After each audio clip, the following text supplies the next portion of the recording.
Bonjour tout le monde. Donc, pour tous ceux qui trouvent ma vidéo sans passer par mon site internet, je me présente. Mon nom est Gilles Urtubise et mon nom de scientifique multidisciplinaire, autodidacte et inventeur est Gilles Lauzon-Urtubise et je suis le propriétaire et le fondateur du site firsthumanmultiintelligence.com.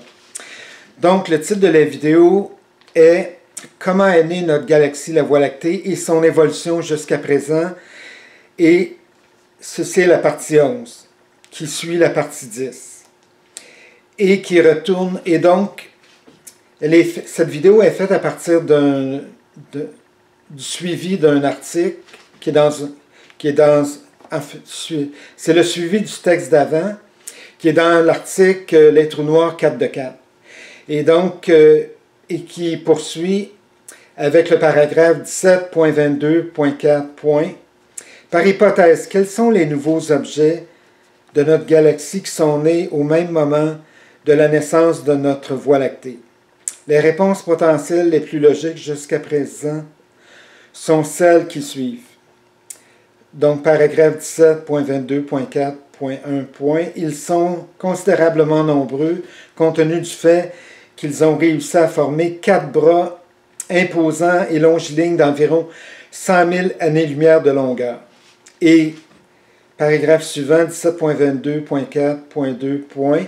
Chacun de ces bras imposants et longilignes d'environ 100 000 années-lumière de longueur comporte une grande quantité d'objets gravitationnels puissants, comme de petites sphères célestes noires et pulsars millisecondes, parce qu'ils ont réussi à concentrer une quantité suffisamment importante d'objets autour d'eux pour faire apparaître une certaine épaisseur aux 4 bras imposants et longilignes de 100 000 années-lumière de longueur, et à partir de leur naissance, et qui est en même temps celle de la Voie lactée, qui coïncide avec la naissance de la Voie lactée. Parce qu'au début, les 4 bras étaient en ligne droite. Et paragraphe suivant, 17.22.4.3. Par la suite, ces 4 bras imposants et longilignes de 100 000 années-lumière de longueur se sont courbés pour donner la forme spirale de la Voie lactée actuelle. Paragraphe suivant, 17.22.5. Par hypothèse, de quelle manière les nouveaux objets de notre galaxie et notre Voie lactée se sont formés? Les réponses potentielles les plus logiques jusqu'à maintenant sont celles qui suivent. Lorsque l'ancienne et défunte sphère céleste noire supermassive mère et l'autre sphère céleste noire supermassive d'un volume inférieur commencent à éclater en un violent éclatement en surface et ensuite en une gigantesque explosion longiligne de chaque côté d'elle en hypernova, elle se trouve à produire un premier jet important de matière jusqu'à 100 000 années-lumière de distance et de chaque côté du centre et d'elle. Et donc, ce premier choc entre elles a pour conséquence de créer une petite pause très courte et juste après un deuxième jet important de matière jusqu'à 100 000 années-lumière de distance. Et donc, en triple parenthèse, et de manière à propulser le reste de la matière de la petite sphère céleste noire supermassive qui a un volume qui est de 90,9% plus petit que celui de la sphère céleste noire supermassive mère. Paragraphe suivant, 17.22.5.2.